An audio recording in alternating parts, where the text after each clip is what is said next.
৮ December রাজধানীর মোহাম্মদপুরের শাহজাহান রোডে নৃশংসভাবে কুপিয়ে হত্যা করা হয় মা ও মেয়েকে। বাসার সিসিটিভি ফুটেজে দেখা যায় ছদ্মবেশে পালিয়ে যাচ্ছে গৃহকর্মী। তাকে অভিযুক্ত ধরেই শুরু হয় তদন্ত। গৃহকর্মী আয়েশার নাম ছাড়া অন্য কোনো তথ্য ছিল না। বোরকা পরায়, চেহারাও ছিল অজানা, শুধু ছিল একটি পোড়া দাগ। এমন অবস্থায় শুরু হয় থানার রেকর্ডপত্র খোঁজা। জুলাই মাসে পাশের হুমায়ুন রোডে একটি বাসায় চুরির তথ্য আসে পুলিশের হাতে। সেখানেও শুধু ছিল আয়েশার নাম ও একটি মোবাইল নম্বর। সেই নম্বর ঘেটেই সাভারের হেমায়েতপুরে খোঁজ মেলে এক ব্যক্তির। সেখানে অভিযানে গিয়ে পুলিশ জানতে পারে রাব্বি নামের এক ব্যক্তি এই ফোন ব্যবহার করে। তার পরিবারের সঙ্গে কথা বলে সামনে আসে ঝালকাঠির দুমকির একটি ঠিকানা। পরে সন্ধান মেলে নলছিটির আরেক জায়গার। অবশেষে শেষ হয় ৬০ ঘন্টার পুলিশি অভিযান। গ্রেফতার করা হয় অভিযুক্ত আয়েশা ও তার স্বামী রাব্বিকে। রাব্বিকে শনাক্ত করা হয়। তিনি জানান রাব্বির স্ত্রীর নাম আয়েশা। সে মানুষের বাসায় গৃহকর্মীর কাজ করে। তারা পুলিশকে জানায় আয়েশা ও রাব্বি বরিশালে গিয়ে থাকতে পারে।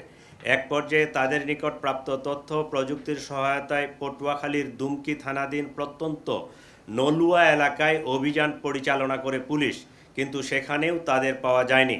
ঝালকাঠি জেলার নলছিটি থানার চরকারা গ্রামে আয়েশার স্বামী রাব্বির দাদার বাড়িতে অভিযান পরিচালনা করে আয়েশা ও তার স্বামী রাব্বিকে গ্রেপ্তার করতে সক্ষম হন। পুলিশ জানায় হত্যার আগের দিন আয়েশার ২০০০ টাকা চুরি ধরে ফেলে গৃহকর্ত্রী। পরদিন হত্যার উদ্দেশ্যে ছুরি নিয়ে বাসায় ঢুকে আয়েশা। এ বিষয়ে জেরা করাতে ক্ষুব্ধ হয়ে প্রথমে লায়লা আফরোজকে কুপিয়ে জখম করে। মেয়ে নাফিজা দেখে ফেলায় তাকেও হত্যা করে। হত্যার পর বাসা থেকে আবারও চুরি করে পালায় সে। ক্রাইম করার যে ইন্টেনশন, এই মোটিভ নিয়েই সে ঢুকছে।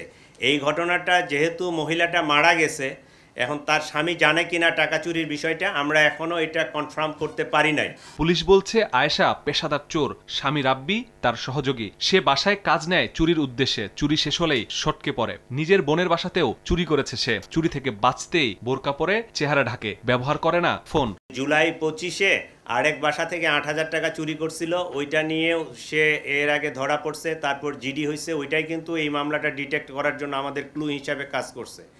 এবং সে তার বোনের বাসাও, নিজের বোনের বাসাও চুরি করছে এর আগে। সে হ্যাবিচুয়ালি এই চুরি করে অভ্যস্ত। আয়েশা ও তার স্বামীর সঙ্গে কোনো চোর সিন্ডিকেটের যোগসাজশ আছে কিনা খতিয়ে দেখছে পুলিশ। অধিকতর জিজ্ঞাসাবাদের জন্য আয়েশাকে ৬ দিন এবং তার স্বামী রাব্বিকে ৩ দিনের রিমান্ডে নিয়েছে পুলিশ। মাসুদুর রহমান, সময় সংবাদ, ঢাকা।